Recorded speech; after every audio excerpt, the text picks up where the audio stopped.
una gran hecatombe en España en el mundo inmobiliario en el año 2007. Los bancos de alguna manera pasaron a ser los grandes propietarios de activos inmobiliarios por toda España. Claro, los bancos lo que saben es de recibir dinero y prestarlo, ¿no? No saben de gestionar inmobiliario. Lo que Diego y Jorge, que fueron quienes fundaron Urbanitae, ¿no?, vieron es que no había una oportunidad de inversión en el mercado inmobiliario para el pequeño inversor. Por lo tanto, rentas, lo que llamamos rentas, 5%. Desde el 5% en adelante. Y con ese nivel de rentabilidades, ¿crees que Urbanitae puede ser un sustituto a los fondos de inversión? ¿Y cuánto suele tardar en llenarse un proyecto? Pues a ver, los más rápidos tardan 15 segundos. El otro día tuvimos un proyecto en Portugal que eran 3 millones y pico y tardó 15 segundos. Que eso es llamativo porque tú estás conectado y de repente ¡shum!, se ha completado la barra, ¿no? Me parece una locura porque yo pensaba antes que me ibas a decir, bueno, unos 5 minutos, 10 minutos, a lo mejor uno rapidísimo, pero 15 segundos. Es que no sé ni cómo en 15 segundos te da tiempo de invertir. En España, ¿por qué las casas cuestan lo que cuestan? Un promotor que se ha comprado un suelo y quiere hacer unas casas, por lo tanto que es un tío que está intentando poner vivienda en el mercado, tardan 1 año y pico en darle la licencia. Eso es un auténtico despropósito, porque tiene su dinero parado el promotor 1 año y pico. Por lo tanto, si los ayuntamientos fuesen más ágiles, otro gallo cantaría. Si bajaran los impuestos, otro gallo cantaría. Si se produjera más suelo en España, otro gallo cantaría. ¿Y cuál es el mayor impedimento para crear un proyecto? El mayor impedimento, te diría, o lo que más miramos nosotros es...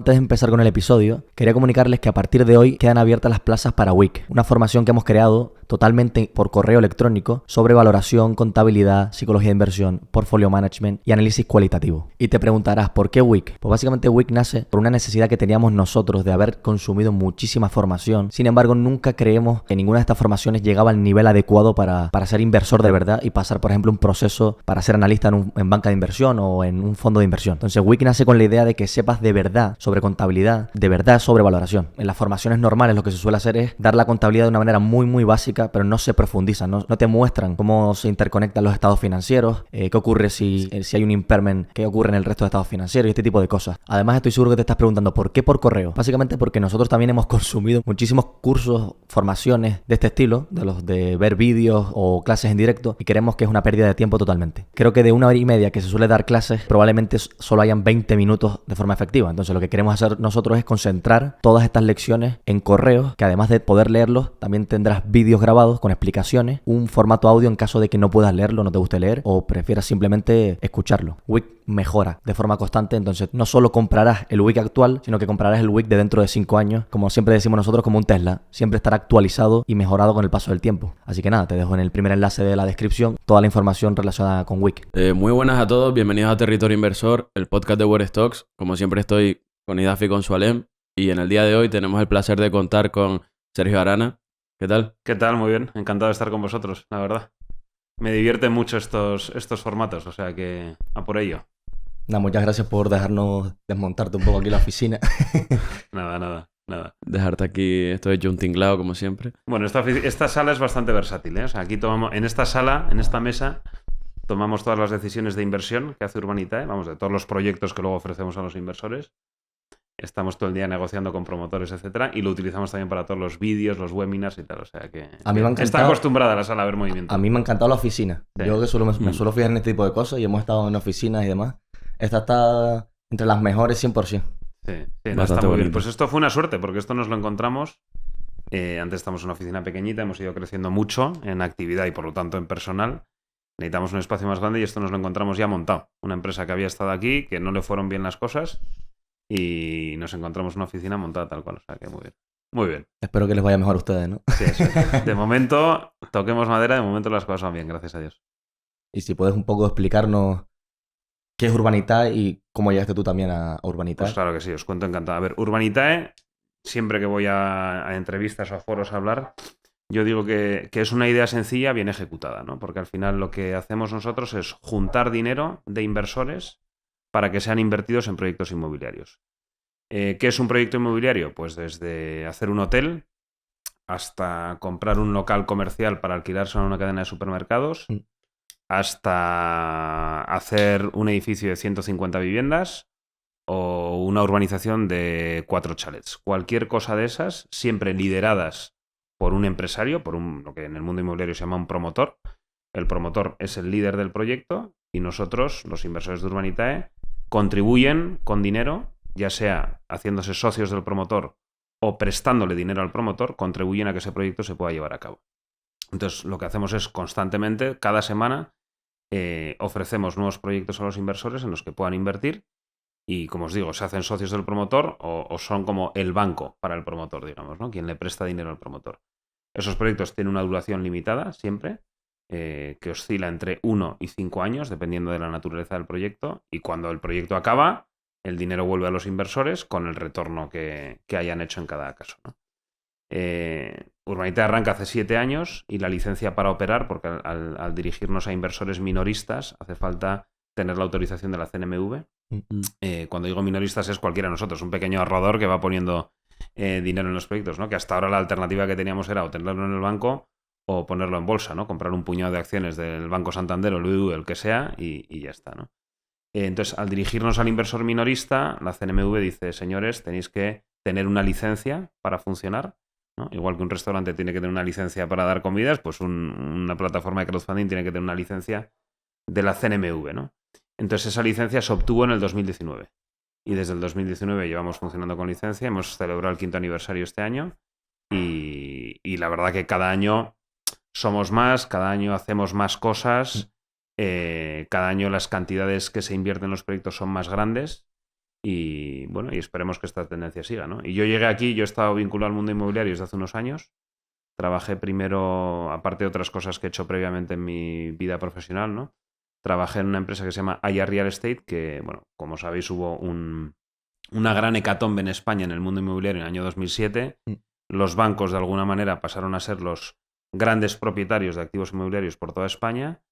Y, claro, los bancos lo que saben es de recibir dinero y prestarlo, ¿no? No saben de gestionar inmobiliario.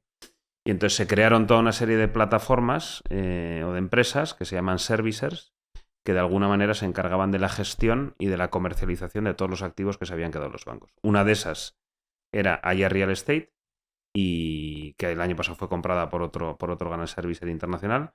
Entonces esa fue mi primera toma de contacto con el mundo inmobiliario, aunque por familia yo siempre, en fin, hemos estado vinculados al inmobiliario, pero digamos, en mi actividad profesional esa fue la primera experiencia. Luego pasé a trabajar en un fondo de inversión que hacía inversión inmobiliaria en España, que se llama Bain Capital.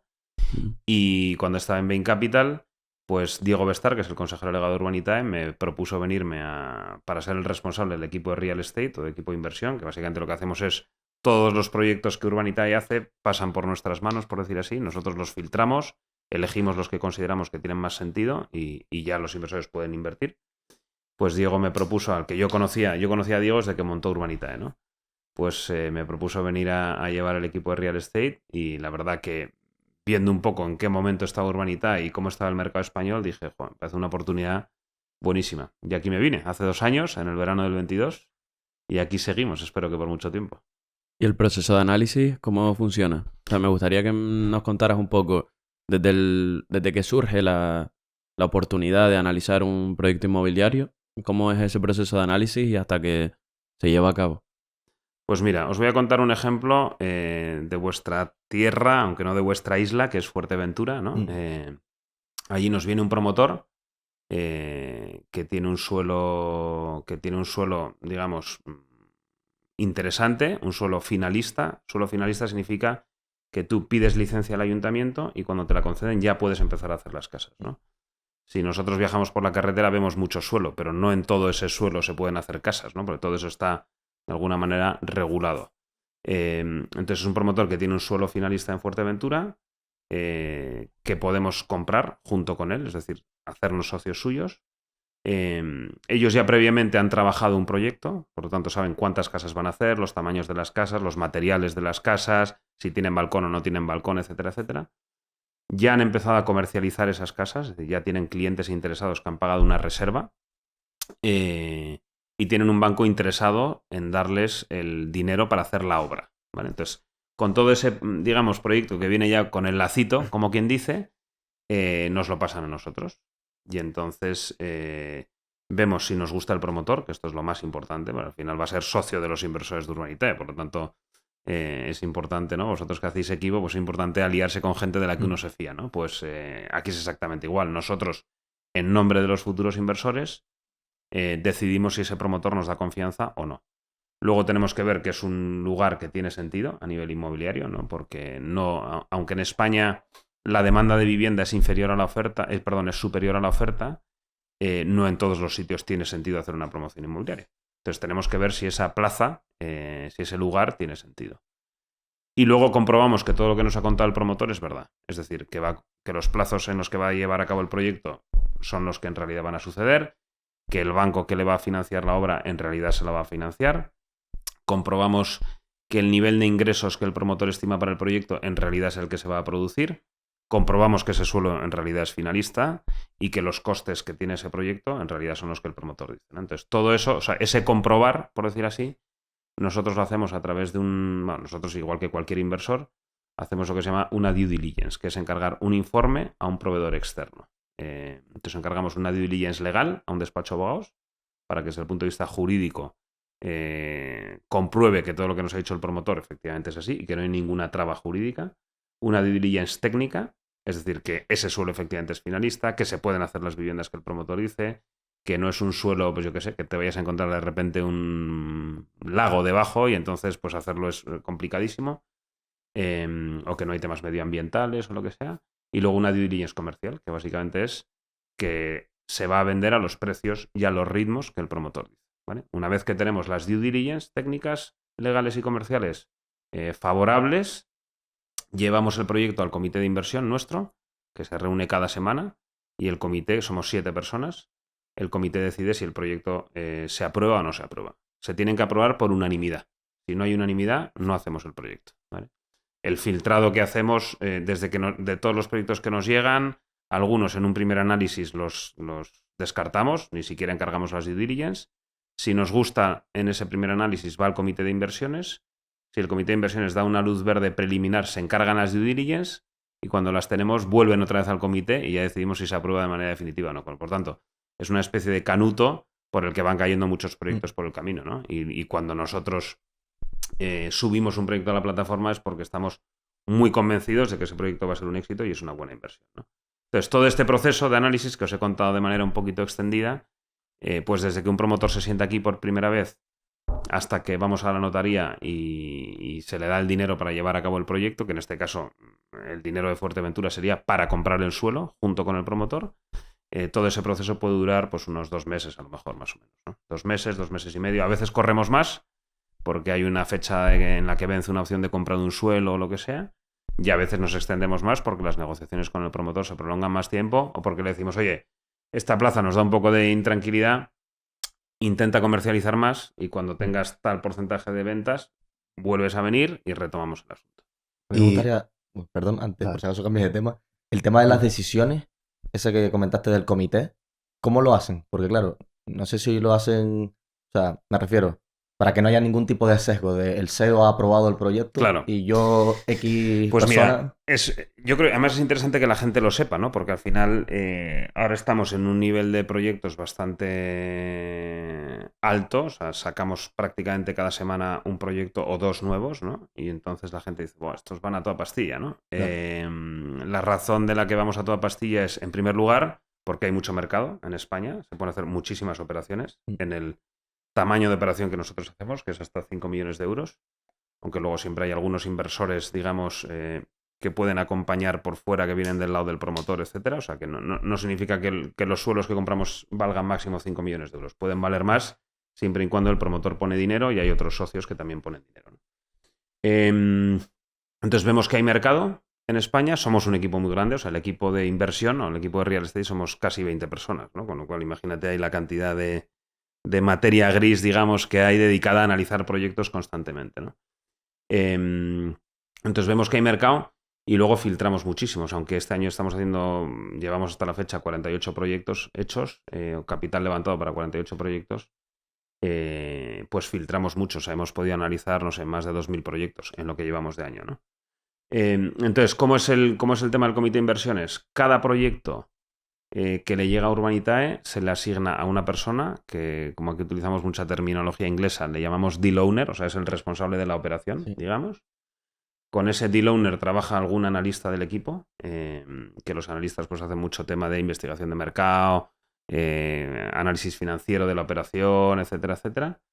Entonces el deal owner presenta la operación al comité. Tenemos un comité cada lunes y el deal owner presenta la operación al comité. Una vez que ha presentado la operación, con una presentación, con un PowerPoint, en fin, una serie de criterios que se analizan en cada operación, etcétera, se abre el debate en el comité. Somos 7 personas, 5 somos empleados de Urbanitae, la sexta persona es el presidente de Urbanitae, que no es empleado, pero es el presidente de la compañía, y la séptima persona es un asesor externo, que siempre nos gusta, que tiene muchísima experiencia en el mundo financiero, igual que el presidente. Entonces, al final es muy interesante porque es un debate en el que se conjuga, por decir así, conocimiento inmobiliario con conocimiento financiero, ¿no? Y la presencia de ese asesor externo, y por eso exigimos que haya unanimidad, porque si no hay unanimidad no se hace, la presencia del asesor externo de alguna manera es para a nosotros obviamente vivimos del número de operaciones que hacemos, ¿no? Por lo tanto, podríamos estar incentivados para hacer cuantas más operaciones mejor. Pero no se trata de hacer cuantas más operaciones mejor, sino de hacer operaciones buenas, ¿no? Entonces, de alguna manera, lo que es asesor externo, aunque todos eso lo tenemos interiorizado, el asesor externo pues nos recuerda que solo podemos hacer operaciones que tengan sentido. Entonces, bueno, se abre el debate en el comité de inversiones y se vota. Y si no hay unanimidad, tal. Muchas veces del comité de inversiones sale, oye, pues vamos a negociar con el promotor otras condiciones, o vamos a pedirle que cumpla algún requisito más, o directamente lo descartamos, ¿no? ¿La votación que es a mano alzada o...? La votación es... tradicional, ¿no? Hablando, sí. No, pero si alguien dice que no, pues vamos, yo me acuerdo recientemente en una operación que era muy atractiva desde el punto de vista de los retornos, etcétera, pues había otras cosas que no nos gustaban y yo voté que no. Y se respeta a mí, ¿no? Nadie intenta convencerte ni nada. Bueno, pues cada uno va dando su punto de vista, son debates interesantes, pero, Hombre, claro. pero si es no, es no. Y ya está, ¿no? Claro. Normalmente suele haber consensos tanto en el no como en el sí.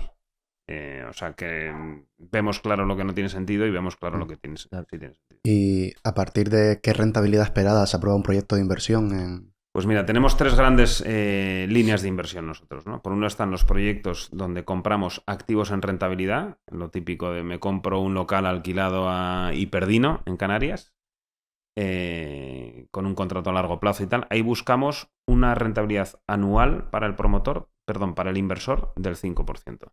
Eso al final es lo más parecido a comprarte un bono, ¿no? Porque tienes un activo, un inquilino con un contrato a largo plazo que te paga los alquileres mensualmente y puntualmente, entonces pues es como comprarse un bono. Y luego, el día que se venda el activo, si se vende por un precio más alto al que lo compramos, pues ahí hay un plus de ganancia para los inversores, ¿no? Por lo tanto, rentas, lo que llamamos rentas, 5%. Desde el 5% en adelante. En la deuda, que como os he dicho muchas veces, los inversores dan préstamos a los promotores, buscamos proyectos donde prestemos dinero a partir del 10%, ¿vale? Del 10% en adelante.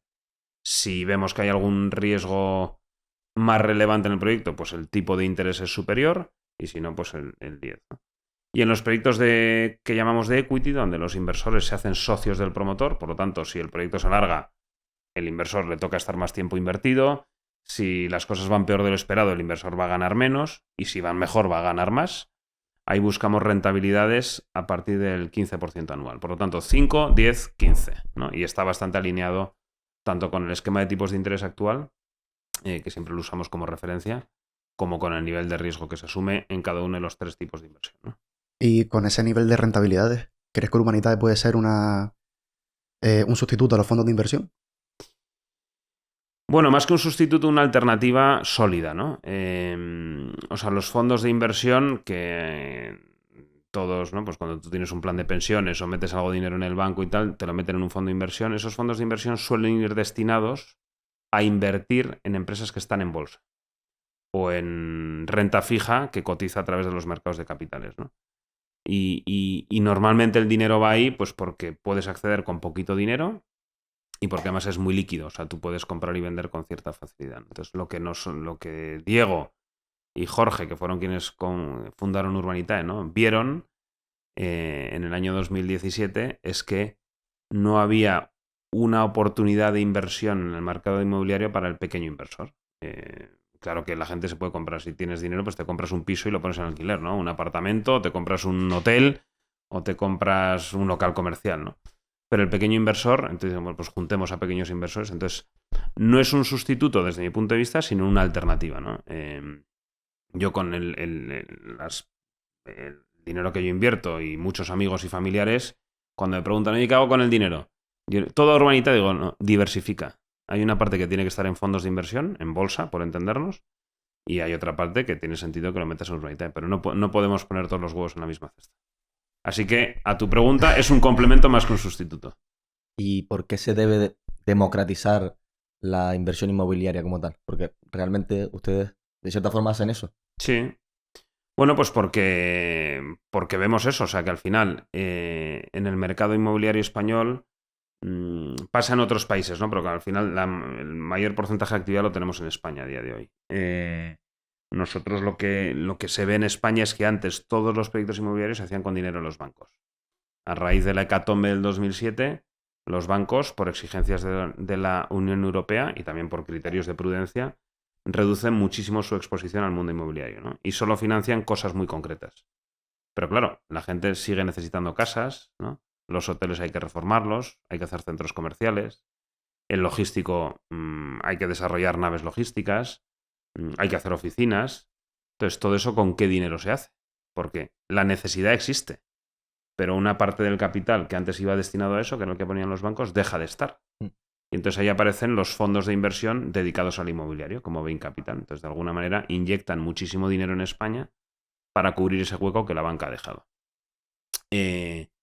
Y surge Urbanitae, que dice, oye, además de que los bancos cubran una parte, los fondos cobran otra parte, nosotros creemos que somos capaces de juntar dinero de pequeños inversores, de democratizar, para que toda esta gente pueda acceder a lo que acceden los bancos y a lo que acceden los fondos.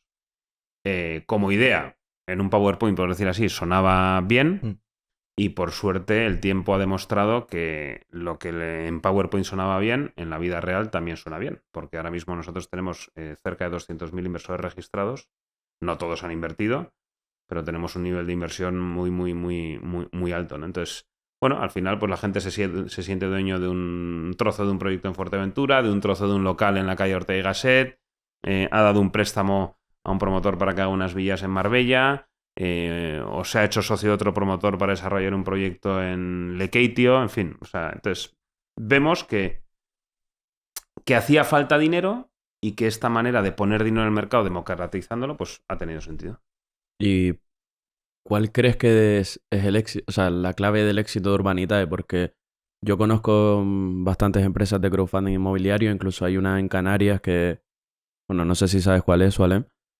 Y claro, a nivel de lo que tú dices, inversores registrados, proyectos financiados, no hay ni comparación. Entonces me gustaría saber, como antes dijiste, es una idea muy bien ejecutada, me gustaría saber qué han hecho para ejecutarla también, porque al final es una idea que es bastante replicable, por así decirlo, sí, y que de hecho está surgiendo bastante en España, y me gustaría saber qué les diferencia a ustedes.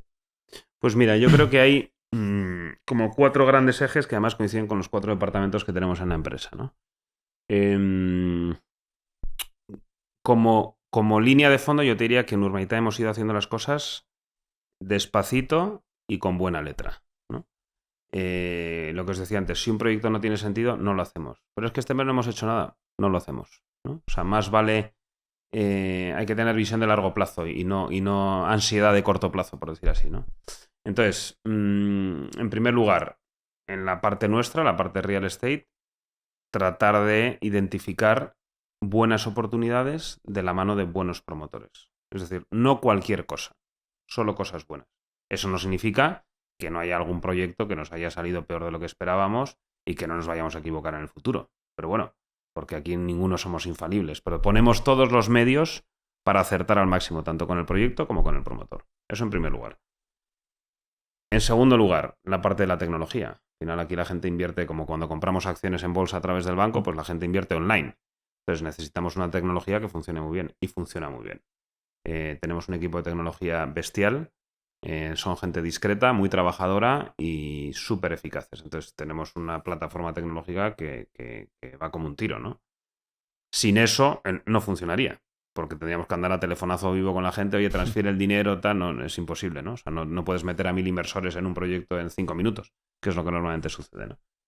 En tercer lugar, está la parte de marketing, que que detrás de vosotros tenéis pues algunas campañas de publicidad que hemos hecho.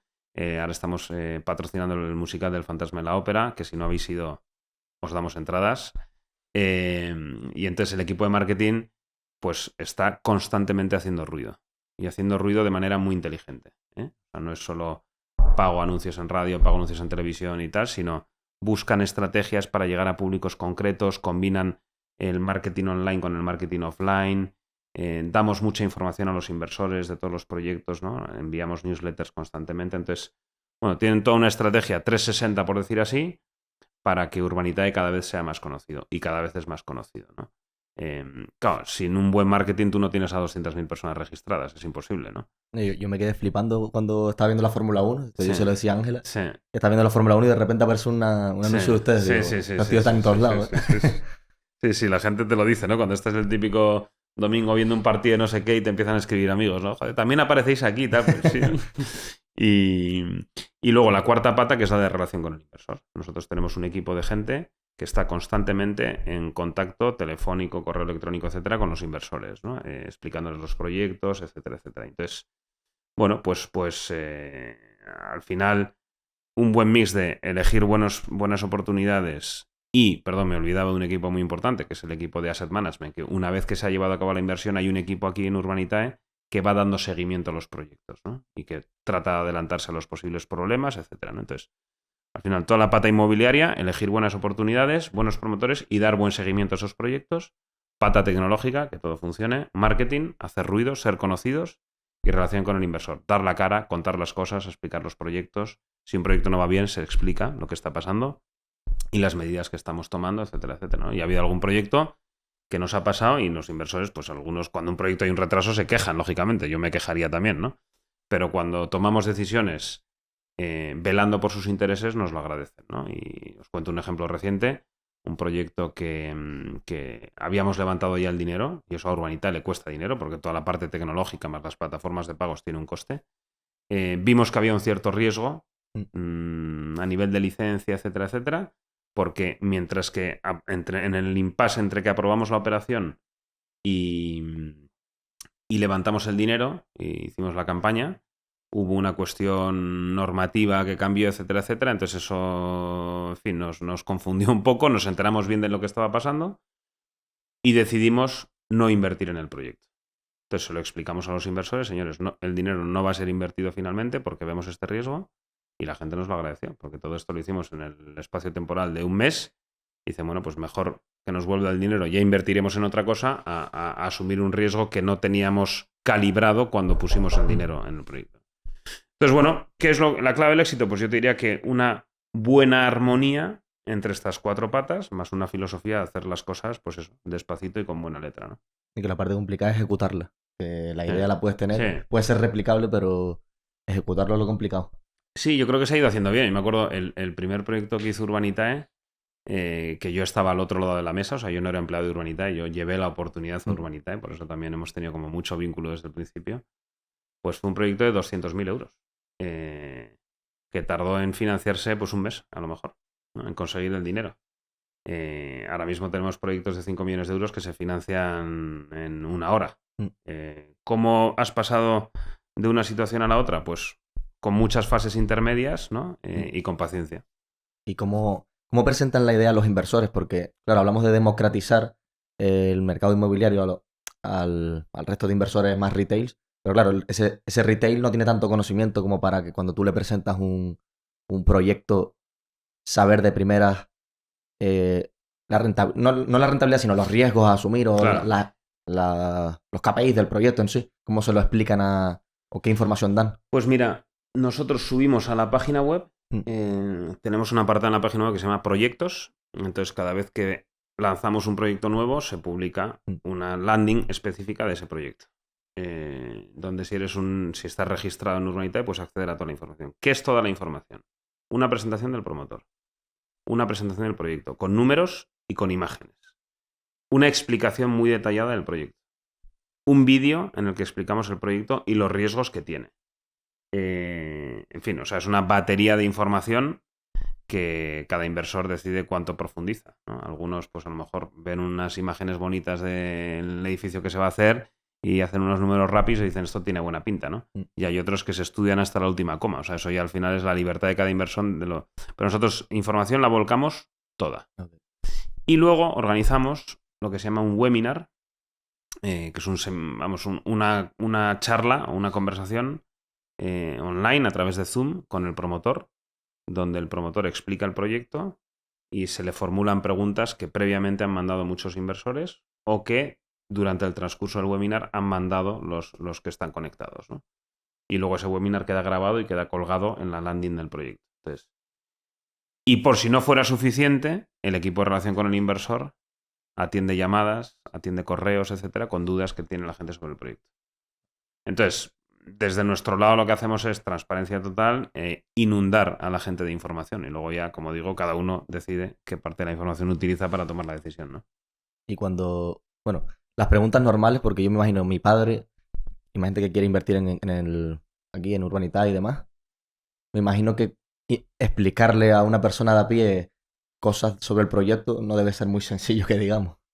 Bueno, intentamos hacerlo con un lenguaje muy divulgativo, ¿no? Sí. Es decir, ¿qué te preocupa a un promotor? Que sea un tío solvente y que tenga experiencia. Pues le cuentas, ¿no?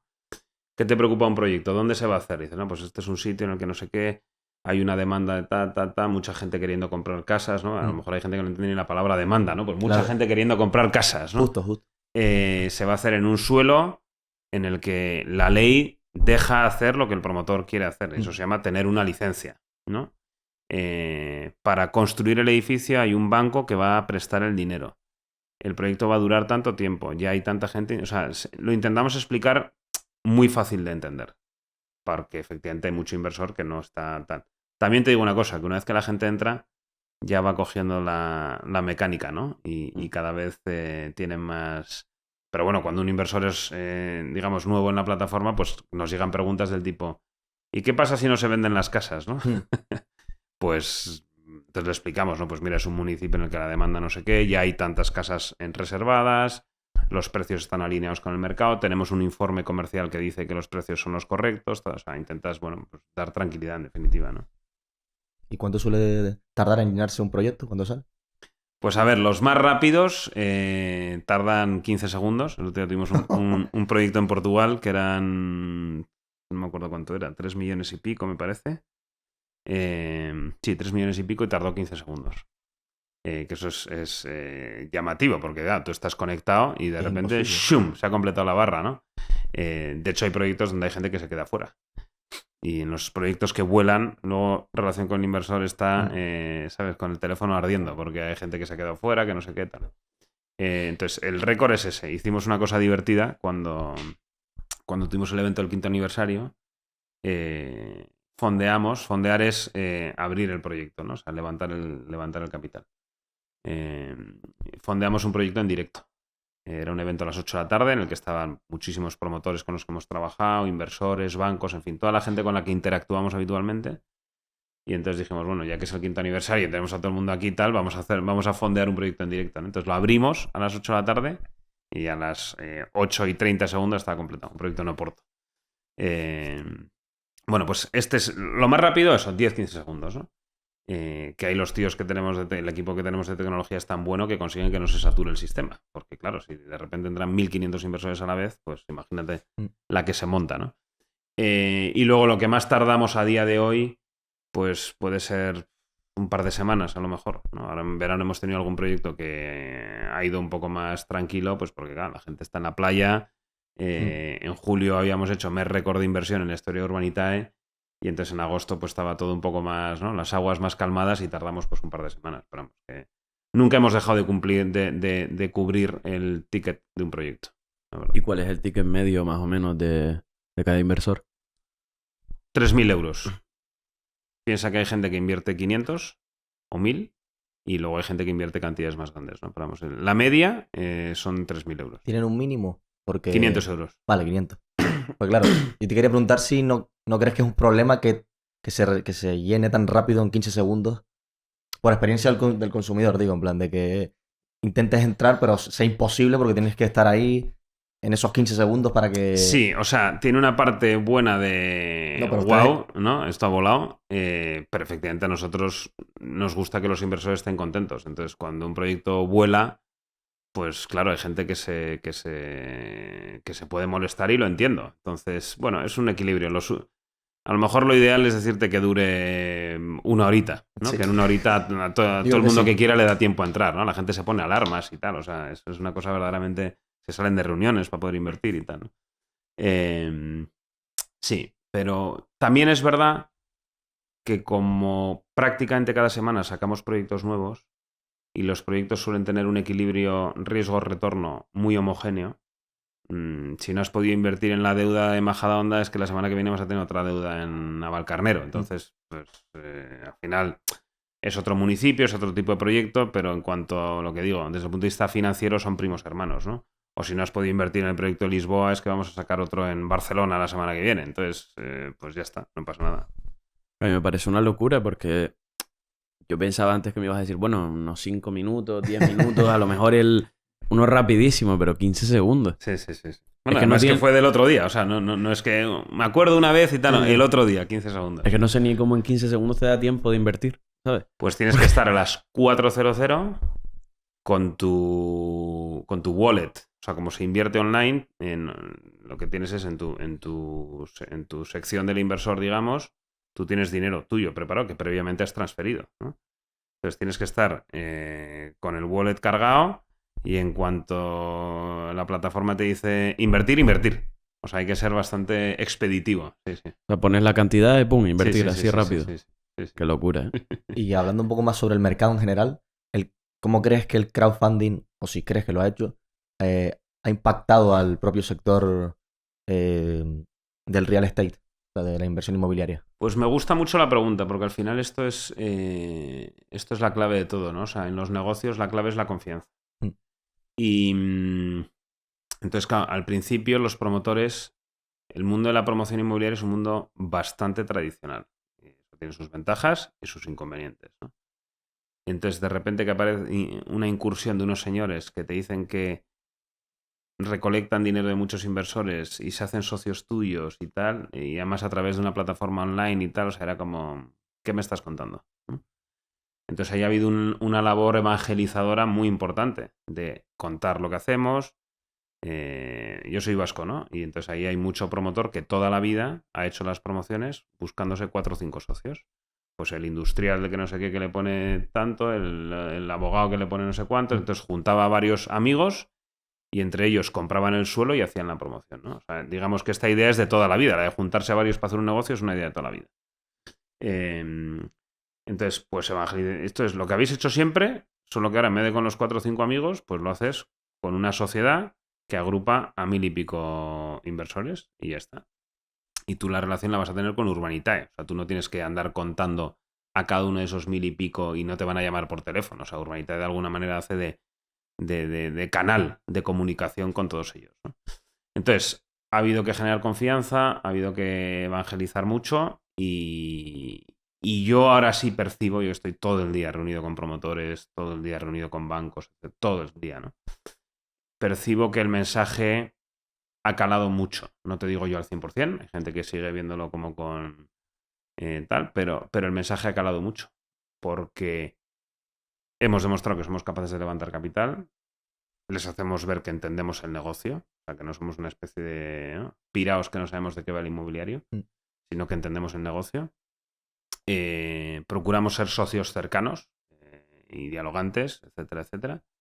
Y luego, muy importante, ya hemos devuelto varios proyectos. O sea, ya hemos completado el círculo con unas 30 y tantas inversiones. Entonces eso también genera confianza tanto para el promotor como para el inversor, ¿no? Entonces, bueno, pues yo creo que hemos impactado sinceramente de una manera notable. ¿Por qué? Porque los grandes fondos de los que hablábamos al principio, los que vinieron a cubrir ese hueco de los bancos, van a operaciones gordas, van a operaciones por encima de 20 millones de euros, ¿no?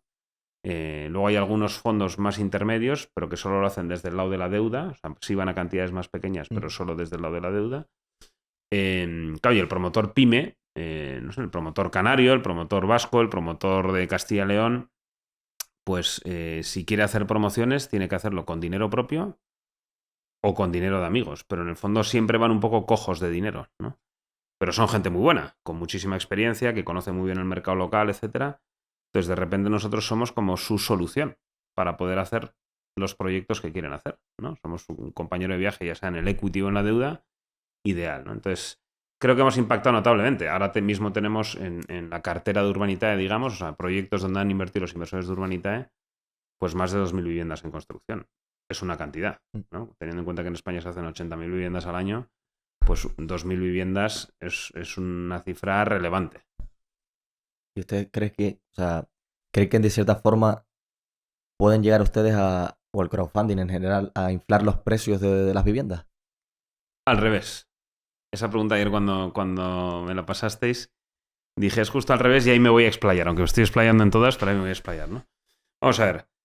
El otro día entrevistamos aquí en el podcast que tenemos nosotros a un inmobiliario de toda la vida aquí en Madrid que ha desarrollado, ha intervenido en el desarrollo de grandes bolsas de suelos en zonas conocidas como Valdebebas, Boadilla, etcétera, ¿no? Y ahora está en todas las actuaciones del sur de Madrid.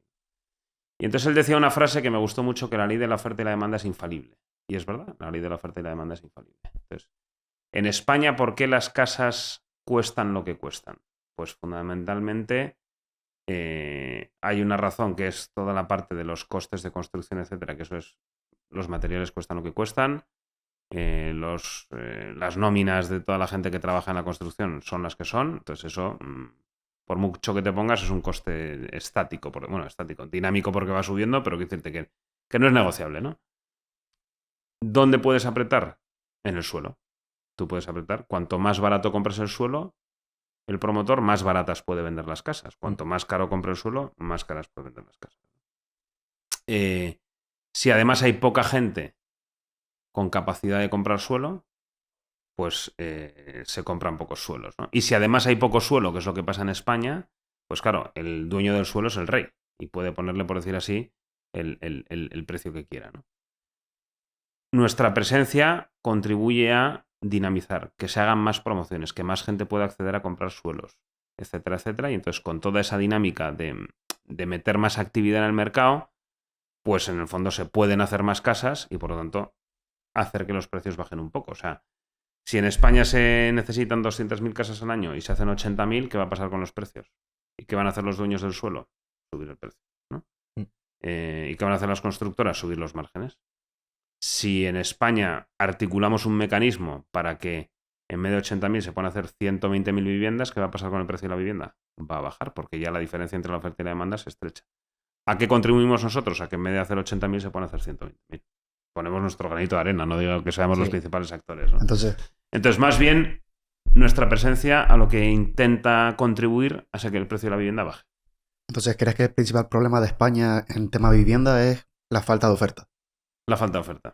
Yo te digo, y la falta de oferta que viene derivada de la falta de suelo y de la falta de promotores con capacidad para hacer proyectos inmobiliarios. Suelo, promotores y, en tercer lugar, nada desdeñable, carga fiscal. Es decir, cuando compras una casa, aproximadamente el 40% del precio de compra va a las arcas públicas. Desde el IVA de la compra de la casa hasta licencias, tasas, cesiones de suelos que ha habido que hacer el ayuntamiento, impuestos que paga la constructora, impuestos que paga la promotora, etc. Entonces, tú sumas línea a línea lo que va para las arcas públicas y es casi el 40%. ¿Qué habría que hacer en España para que la vivienda fuera más asequible? Bajar la carga impositiva, punto número 1. Punto número 2, más promotores haciendo proyectos. Y ahí estamos nosotros, encantados de hacer proyectos con promotores. Punto número 3, que las administraciones públicas pongan más suelo en carga, ¿no? O sea, que haya más suelo disponible para hacer casas. Con esas tres cosas, tiraríamos el precio de la vivienda para abajo drásticamente, ¿no? Desde mi punto de vista, lo que no sirve para nada, y es más, lo que complica la vida, es la manera en la que las administraciones públicas gestionan todo esto, porque tú pides una licencia en un ayuntamiento y tardan un año y pico. Un promotor que se ha comprado un suelo y quiere hacer unas casas, por lo tanto que es un tío que está intentando poner vivienda en el mercado, tardan un año y pico en darle la licencia. Eso es un auténtico despropósito, porque tiene su dinero parado el promotor un año y pico. Y el dinero cuesta dinero, ¿no? Por lo tanto, si los ayuntamientos fuesen más ágiles, otro gallo cantaría. Si bajaran los impuestos, otro gallo cantaría. Si se produjera más suelo en España, otro gallo cantaría. ¿Cómo lo solucionan las administraciones públicas? Todo esto con medidas cosméticas, ¿no? Vamos a hacer 500 viviendas asequibles. Y populares. Sí. Medidas populares. Vamos a dar un dinerito para que la gente se reforme la casa. Lo que hace falta es una reforma estructural del mercado inmobiliario, ¿no? Que en el pasado se han hecho. Lo que pasa es que, bueno, creo que estamos a otras cosas, ¿no? Entonces, sí, eficiencia energética, todo eso está fenomenal. Pero si el problema está en los plazos y en que no hay suelo. Y aparte de lo que duras para recibir esa licencia que necesitas para poder hacer la promoción, también entiendo que en España, y me he dado cuenta yo hablando con gente profesionales del sector, es que hay muchísimos problemas para incluso que haya suelo disponible, en el sentido de Claro. que muchísimos suelos las administraciones públicas no te permiten construir ahí porque por la razón que sea. Entonces yo creo que también una buena forma sería pues liberalizar un poquito más lo que viene siendo el suelo, porque es que, por ejemplo, en Gran Canaria tú intentas construir en las típicas zonas que, bueno, que tú que la conoces, que están en la autopista yendo para el sur y tal, y hay muchísimo espacio vacío ahí que se podría aprovechar, pero Absolutamente. no dejan construir porque es suelo protegido y no sé qué. De hecho, mi madre, que ahora está intentando conseguir un terreno para poder hacer su vivienda y demás, prácticamente imposible. O sea, Sí, sí. no hay. Que Y todos yo los digo, pero terrenos si hay- están protegidos si en hay España. yo espacio no lo vacío. entiendo. Hay una piedrecita que es importante. Sí, sí. No, totalmente. O sea, hay un problema de suelo. Y entonces, pues todo eso es lo que complica todo lo demás, ¿no? Y en lo que se llama gestión urbanística, que es desde que un suelo es un trozo de tierra hasta que se pueden hacer casas, ahí hay el número de años que pasan es imposible de predecir. El otro día un promotor con el que tenemos varias promociones aquí, nosotros medimos la rentabilidad de los proyectos con dos grandes variables, la TIR y el múltiplo, ¿no? La TIR es la rentabilidad ponderada anual y el múltiplo es cuánto gano en total, con independencia de lo que dure el proyecto, ¿no? Me decía, en gestión urbanística, en gestión de suelo, no puedes usar la TIR, porque el plazo no sabes cuál va a ser. O sea, puedes pegarte 15 años para que un suelo pase de ser un trozo de tierra a un suelo en el que se puedan hacer casas. 15 años. 15 años. Entonces, claro, con esos plazos es una locura. ¿Quién se mete a esa fiesta? Nadie. ¿Los bancos lo financian? No. ¿Los inversores lo invierten en eso? Con semejante riesgo temporal es una locura, ¿no? Entonces sí, está como mal montado. Está mal montado. ¿Y cuál es el mayor impedimento para para crear un proyecto? ¿La propia administración pública o tienen algún tipo de...? O sea, como nosotros normalmente entramos en proyectos de suelos finalistas, donde ya nos hemos ahorrado todo el drama de conseguir suelo, digamos, intentamos entrar en suelos con licencia, obtenida o al menos solicitada, para hacer la obra. El mayor impedimento, te diría, o lo que más miramos nosotros es el promotor. Lo que os decía al principio del podcast, ¿no? O sea, que al final el inversor de Urbanitae se está liando con una persona que tiene que ser fiable. ¿Y qué es un buen promotor? Un buen promotor es una persona, aunque parezca un poco intangible, honrada, trabajadora, sincera y con experiencia. Y con dinero. Nos encantaría de alguna manera ser una incubadora de nuevos promotores, pero no estamos en eso. Nosotros tenemos que hacer cosas con gente con trayectoria probada y con capacidad económica, ¿no? ¿Y cómo llegas a ser un promotor con trayectoria probada y capacidad económica? Pues porque previamente has ido haciendo proyectos, a lo mejor con gente más cercana, que te han ido poniendo dinero, has ido haciendo al principio proyectos pequeñitos, etcétera, etcétera, ¿no? Yo tengo un íntimo amigo mío, que era tenía una carrera profesional brillante en una consultora y luego en una compañía telefónica, etcétera, y en un momento dado decidió hacer las maletas y volverse a su ciudad natal, porque su padre había sido promotor constructor toda la vida, ¿no? Entonces querían relanzar la promotora familiar. Entonces, bueno, tenían algo de dinero la familia y empezaron con un proyecto muy pequeñito y luego con otro proyecto muy pequeñito. Y lo que iban ganando lo iban reinvirtiendo. Iban poco a poco. Entonces cada vez han ido cogiendo más volumen, ¿no? Y nosotros hemos entrado, yo obviamente en esas votaciones me abstuve, habida cuenta de la relación personal que hay, ¿no? Pero vamos, el comité de inversión decidió invertir en algunos proyectos junto con ellos y están yendo francamente bien los proyectos, ¿no? Entonces, bueno, han cubierto una primera fase de hacer el dinero con capital propio y luego ya nosotros hemos podido ir haciendo cosas con ellos, ¿no? Y para aquellas personas más nobles que nos estén escuchando o viendo, ¿podrías explicarnos cuál es la función principal de un promotor en un promotor inmobiliario? Pues es como un director de orquesta. tiene que hacer que todo funcione.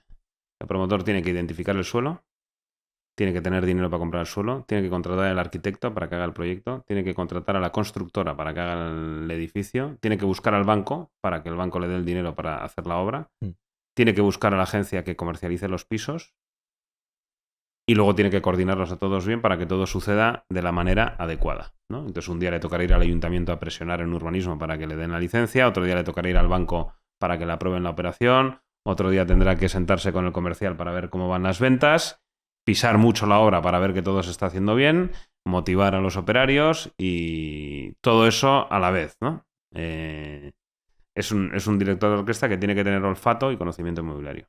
Es como un intermediario que pone en conjunto todas Sí, las es como patas dices, en necesarias. el mundo del cine, ¿no? Que a todos nos Sí. gusta el cine. ¿Qué hace el productor ejecutivo de una película? Pues es el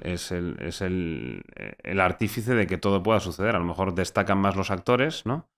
O destacan más el guionista, o destaca más el director, pero el que de alguna manera los pone a todos juntos y pone el dinero encima de la mesa para hacer la película es el productor ejecutivo. Pues haciendo ese paralelismo, el productor ejecutivo del mundo inmobiliario es el promotor inmobiliario. Y hablando antes de que democratizaban la inversión, ¿por qué un inversor sin experiencia debería invertir en Urbanitae y no en otro tipo de activos? Bueno, pues porque todo tiene una primera vez, ¿no? Y aunque no tengas experiencia, si te gusta el inmobiliario y lo entiendes, porque es más o menos fácil de entender, o sea, aquí había un suelo y ahora hay 40 casas, ¿no? Y en ese proceso ha habido un señor que se llama promotor que ha hecho que eso suceda, ¿no? Si te gusta el inmobiliario, pues es un tipo de inversión más fácil de entender, ¿no? Yo, no sé vosotros, ¿no? Si invertís en bolsa o no, pero para mí es una especie de gran misterio. O sea, ¿por qué de repente una compañía que cotiza en bolsa un día baja un 5% y otro día sube un 6%? No, porque la guerra de Ucrania, no, porque en Irán no sé qué. ¿Pero qué tiene que ver eso con que un tío venda manzanas? ¿No? Tiene que ver, pero al final en la bolsa hay una cuestión de volatilidad y de factores macroeconómicos que impactan en la cotización concreta, que en el mundo inmobiliario es todo mucho más sencillo de entender, ¿no? Si en Las Palmas hay 500 personas queriendo comprar casas y hay un promotor que saca una promoción de 50, lo lógico es que las venda, porque hay gente queriendo comprar esas 50 casas. Y ya está. Y si el suelo tiene licencia y no sé qué, pues aquello va a funcionar bien, ¿no? Es mucho más fácil de entender y de traquear. Entonces, ¿por qué tiene que invertir? Por probar, porque es un sector donde la inversión suele funcionar bien y es más o menos segura. ¿Y por qué crees que en España tradicionalmente incluso ha habido tanto sesgo, por así decirlo, de invertir en ladrillo? ¿Por qué crees que sucede esto con el sector inmobiliario en España?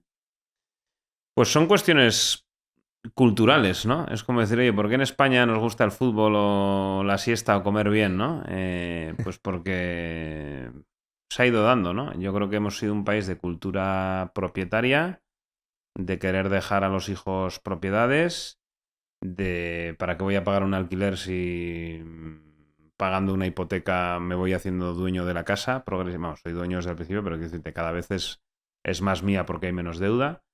Entonces, bueno, eso está metido en la cultura española, yo creo que desde, no sé, desde nuestros padres, desde luego, desde nuestros abuelos seguramente también. Y bueno, entonces nos gusta el ladrillo como concepto de patrimonio familiar, digamos, y por lo tanto como activo para invertir, pues también nos gusta, es más fácil, ¿no? Explicarle a un español las bondades de invertir en ladrillo. Yo creo que porque se ve, se puede tocar. Sí, sí. No, bueno, a diferencia de la bolsa, no cotizas, no ves el precio de tu casa cómo varía. Y yo creo que eso es lo que hace principalmente que en España nos guste más el ladrillo que Pero que vuelvo la a lo que bolsa. os decía antes, ¿eh? O sea, hay que, en mi opinión, no poner todos los huevos en la misma cesta. Es decir, está bien tener algún activo de tu propiedad, está bien. Está bien invertir en Urbanitae o en otras maneras que haya de invertir en inmobiliario, está bien. Pero también hay que tener algo de dinero en bolsa. O sea, que luego hay cosas, ¿no? Que suceden cosas imprevisibles y por lo tanto, cuanto más diversificado estés, mejor. Y Urbanitae de cierta forma permite eso también. Sí. O el crowdfunding. En plan, Sí, sí. no solo meter todos los ahorros a una casa, sino... Claro, a mí varios- cuando me llaman, te pregunta gente, ¿no? Te llama un amigo, oye, ¿en qué proyecto lo meto? Digo, en varios. Elígelos tú, pero en varios. No metas todo en uno. No todos mis ahorros, no, porque si luego se retrasa o pasa lo que sea, ¿no? Y que yo qué sé, si tú, por ejemplo, quieres no sé, comprar una casa para luego alquilarla, o sea, realizar una inversión inmobiliaria, necesitas una cantidad de dinero bastante alta, ya sea por entrada, financiación Tal cual. del banco y demás. Y al final con Urbanitae, pues, puedes meter tickets pequeños y ir Claro. diversificando tu Esto inversión. para el inversor hormiguita es fantástico. Es Porque vas metiendo maravilloso, sí. 500 en uno, 500 en otro. Pum, pum, pum, pum. Y de repente dentro de 2 o 3 años dices, ahí va. Ahora tengo aquí un puñado de dinero más el retorno que ha generado, no sé qué. Venga, ahora lo reinvierto. Pum, pum, pum, pum, pum, pum, pum. Entonces puedes ir construyéndote un colchón vital. Si eres más o menos, digamos, disciplinado, puedes ir haciendo un buen colchón vital. Y a lo mejor luego el día de mañana retiras eso y das la entrada para la casa que querías comprarte, ¿no? Y que si a lo mejor necesitas un ticket mucho menor para Sí. un retorno mayor incluso, Sí. porque tampoco creo que el yield medio de el alquiler de casas esté mucho más alto, de alrededor del 5%. Y en Urbanitae, como dijiste antes, tienes incluso opciones de conseguir retornos de doble dígito en algún caso. Exacto. Y al final yo creo que está Y, bastante bien eso. Sí. y tal como está España, ¿no han tenido problemas con la ocupación? También lo vi en las preguntas que mandasteis. Nosotros, gracias a Dios, no. ¿Por qué?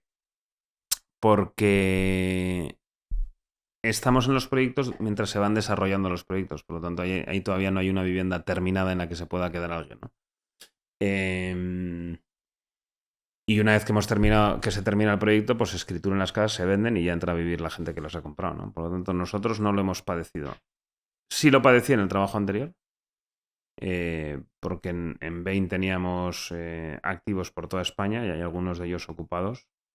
Y es francamente desesperante, ¿no? Porque dices, ¿gente vulnerable? No. Está perfectamente organizado. O sea, no hay puede ser que haya algún ocupa que sea vulnerable. En general son gente que conoce los resquicios de la ley y se aprovechan de ellos. Y entonces, una casa que es mía, vamos, de Bain Capital en ese momento, que he pagado yo, ¿por qué narices vas a tener que tú que estar viviendo de gorra? ¿No? Y además mangando la electricidad al tío de al lado y tal, que no tiene ningún sentido. Entonces, tenemos un sistema... es penoso cómo está regulado el tema de la ocupación en España, porque al final es gente que vive gratis a costa de otro, que se ha jugado su pasta. Es que tiene mucho dinero, pero a lo mejor ha estado durante años, no sé cómo decirte, levantándose a las 5 de la mañana, o se ha jugado todo su patrimonio para llevar a cabo un negocio y luego poder comprarse casas. Entonces, o sea, tener dinero no es delito. A mí es como que me molesta cuando dicen, no, es que tiene 15 casas. Y yo en plan, ¿y qué? En plan, Tener dinero no es delito, amigos, lo siento. O sea, otra cosa, y aparte que ya existe una cosa llamada impuestos que permite que de alguna manera la riqueza se redistribuya, ¿no? Bueno, o en teoría esa es la voluntad de los impuestos. Luego el destino que se le da pues es más discutible, ¿no? Y luego yo a nivel personal padecí una situación hace unos años. Nosotros tenemos aquí en Madrid un grupo de amigos y tal, un local alquilado, ¿no? Y en el edificio de enfrente, que además era un edificio público, lo ocuparon. La típica mafia de estas. Entonces han estado allí viviendo 2 años y medio. En un edificio público. Sí. Que son estaba huevos. medio abandonado, con riesgo de estructural y tal. Nosotros escribimos al Patrimonio del Estado, que eran los titulares, pusieron un papelito diciendo que había riesgo estructural de edificio y se desentendieron. Ha tardado la policía en sacarles 2 años y medio. 2 años y medio. Han estado viviendo allí una banda, montando raves, enganchándose a la electricidad de los edificios de al lado, incomodando la vida de los vecinos y luego, por supuesto, entrando y saliendo en Cabify, pidiendo globo y tal y cual. O sea, vida de rico a costa del Estado, ¿no? Una auténtica vergüenza. Entonces, bueno, pues que hace falta una ley dura. Tú ocupas a las 24 horas a la calle y además con multa. que no entiendo cómo ¿No? no se O sea, puede... si en el derecho penal hay un delito que se llama el allanamiento de morada, que es entrar en casa ajena, ¿por qué la ocupación? Es que yo no que entiendo cómo no puede ser que yo te muestre el papel de que soy propietario de esto y no se pueda hallar. En plan, Que debería como- ser tan sencillo como eso. Vas a la comisaría y le dices, mira, es mi casa. Y en ¿Y 24 ya horas está? a la calle y además con multa. Así, ya verás tú cómo se acaba. Y lo peor es que si o sea, si tú les cortas los servicios como el agua y la luz y tal, me te cae la multa a ti. Es una vergüenza. No, de verdad, es de estos temas que yo digo, o sea, pero esto de qué va, ¿no? Pero bueno, también han surgido empresas que se dedican precisamente, pues igual que los ocupas han encontrado un resquicio en la ley, pues estas empresas han encontrado otro resquicio en la ley y de alguna manera pues llevan a cabo actuaciones que permiten desocupar las viviendas, ¿no? Algunas son más conocidas, una es más conocida, pero hay otras empresas más desconocidas, pero que también, bueno, pues hacen este trabajo. Y al final te das cuenta que en general los ocupas son un negocio, porque cuando le sacan de un sitio se van a otro. Y yo he llegado a ver promociones abandonadas de estas de los bancos y tal y cual, donde llegaba una banda de ocupas, estaban ahí un tiempo, cambiaban los bombines y vendían las llaves a la siguiente remesa de ocupas que entraban, ¿no? O sea, viven gratis y hacen negocio, ¿no? Bueno, en fin. Cosas que pasan, ¿no? Que yo creo que se va a regular esto, ¿eh? ¿Tú crees que sí? Sí, yo veo ya que a nivel legislativo empieza a haber movimientos con este tema y tal, y no tiene ningún sentido. ¿Y en tu anterior trabajo cómo lidiaban con eso de la ocupación? Pues no con las empresas estas que os he dicho, sino con gestorías que teníamos, pues iban allí a hablar con los dueños, o sea, perdón, con los dueños, con los ocupas. Y trataban de hacerles ver que aquello no era suyo, que tenían que salir. Bueno, entonces por la vía de la negociación. Claro, la vía de la negociación es mucho más lenta. O sea, si entras ahí con palos y tal, pues es mucho más rápido. Sí, pero, la ley rumana. Pero esa no era el camino, ¿no? Y luego, por supuesto, instalamos el procedimiento judicial en todas ellas. Pero claro, el procedimiento judicial tarda 2 años y pico. ¿Cómo te encuentras una vivienda después de que hayan estado ocupas 2 años y medio? Pues aquello es una auténtica porquería, ¿no? Y te lo destrozan. Se han llevado todo lo que han podido, te lo han machacado y tal. Bueno. Yo por ir terminando, creo que hemos tocado muchos temas sobre Urbanitae, pero creo que no has explicado cómo gana dinero Urbanitae, exactamente, de todo el proceso. Pues eso es más sencillo que la idea de negocio todavía. De verdad, porque yo creo que es intuitiva, pero nosotros cobramos a la sociedad que lleva a cabo el proyecto, cobramos un porcentaje del capital que levantamos, que varía. En los proyectos de deuda es un porcentaje, en los proyectos de equity es otro porcentaje, en los proyectos de renta es otro porcentaje. Entonces, ese dinero lo cobramos al principio, una vez que hemos levantado el capital, porque entre comillas hemos hecho ya nuestro trabajo, ¿no? Que era poner el dinero en manos del promotor. Sí. Y luego de manera gratuita, diría, aunque hemos cobrado al principio, pero sin cobrar un coste adicional o sin cobrar un dinero adicional, para dar seguridad a los inversores de Urbanitae, damos seguimiento al proyecto durante toda la vida del proyecto. Y luego ya cuando se liquida el proyecto, pues tal. Y no cobráis un fee de éxito, no cobramos un fee de éxito, ¿no? O sea, si luego el proyecto va mejor de lo esperado, eso es todo para el promotor. Si, como nos ha pasado la semana pasada, hace 2 semanas en Valencia, que era un préstamo y que el promotor ha devuelto el préstamo por anticipado, pero tenía que pagar unos intereses mínimos, ¿no? Lo que se llama el make whole. Es decir, si yo le doy un préstamo a 12 meses, pues me tiene que, aunque me lo devuelva a los 9, me tiene que pagar los intereses. Vamos, tiene que pagar a los inversores el interés de los 12 meses, ¿no?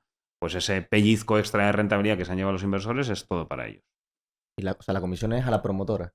A la sociedad que promueve. Vale. Que la sociedad es una sociedad en la que participan el promotor y los inversores. Vale, ok. Que también es a los inversores. Sí. Como tal. Sí.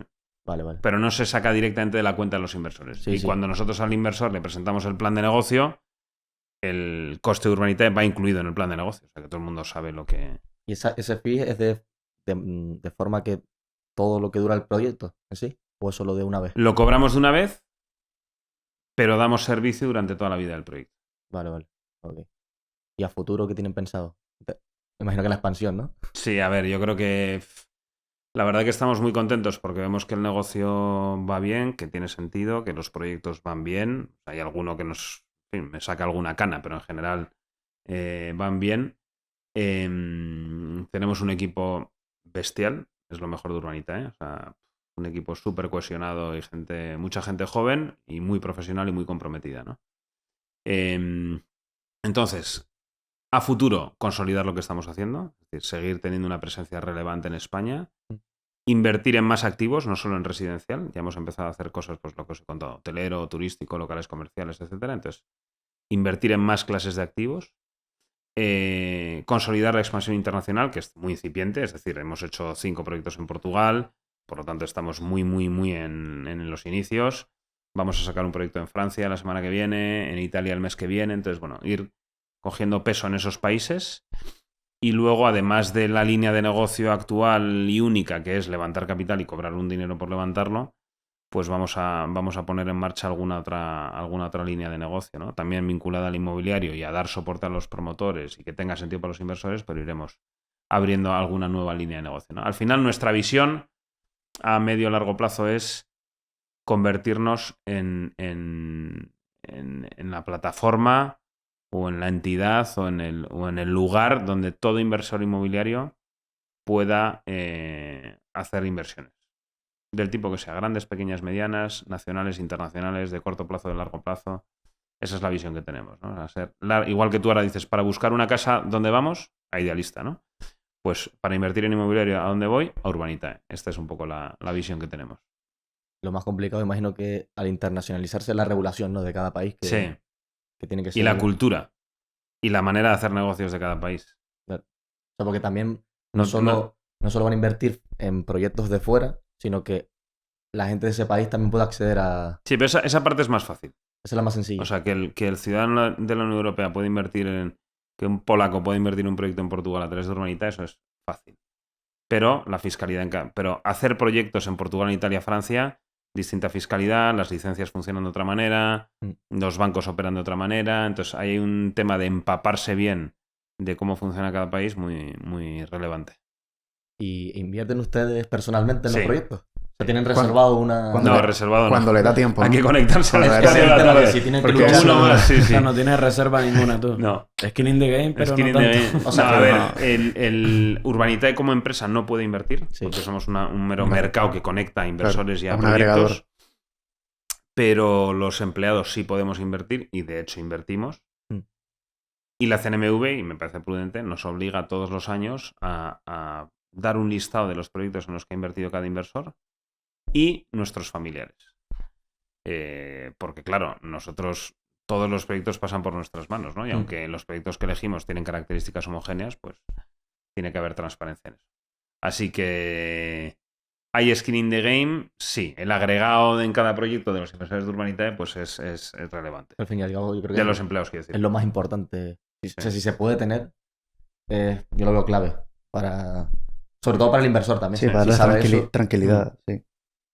Yo creo que todo esto, como lo hemos contado ya tantas veces, ¿no? Que los empleados invertimos, que damos seguimiento a los proyectos, que siempre hemos levantado el capital, que cuando en un proyecto hay líos nos arremangamos para resolverlos, tal. Todo esto lo vamos repitiendo porque es la verdad. Yo percibo que tanto los promotores como los inversores hay preguntas que antes hacían y que ya no hacen. Porque de alguna manera esa confianza ya está ganada, ¿no? Dice, bueno, si lo hace Urbanitae, ok. Pues, no sé si tiene alguna pregunta más. Creo que te tienes que ir ya, ¿no? Corriendo a tope. A por el siguiente lío. No, pero me ha encantado, ¿eh? Me ha encantado la conversación, la verdad. Nada, O sea que a nosotros también. muy volveremos. interesante y nada, lo que necesitéis. Y a invertir en Urbanitae. Si No, nos- sí, si nos- sí, si que nos son da- buenos si- proyectos. Si nos da tiempo. Invertir en Urbanitae. Ahora sacamos uno a las 12 de la mañana en Barcelona. Bueno, hoy no. Mañana. Ahora a las 12. A las 12. En media horita sacamos un proyecto en Barcelona. Yo no sé ni en qué hora estamos, imagínate. Esa era por la tarde. Sí, Pues sí. nada, muchas gracias por Gracias a vosotros, un verdadero placer. Y por acogernos y dejarnos. Nada, seguimos. ¿Eh? Y nada, a los inversores que nos escuchan y nos ven, darles las gracias también por llegar hasta el final. Que se suscriban, den like, valoraciones de 5 estrellas y nada. Como siempre decimos, que la fuerza de Buffett les acompañe. Un abrazo.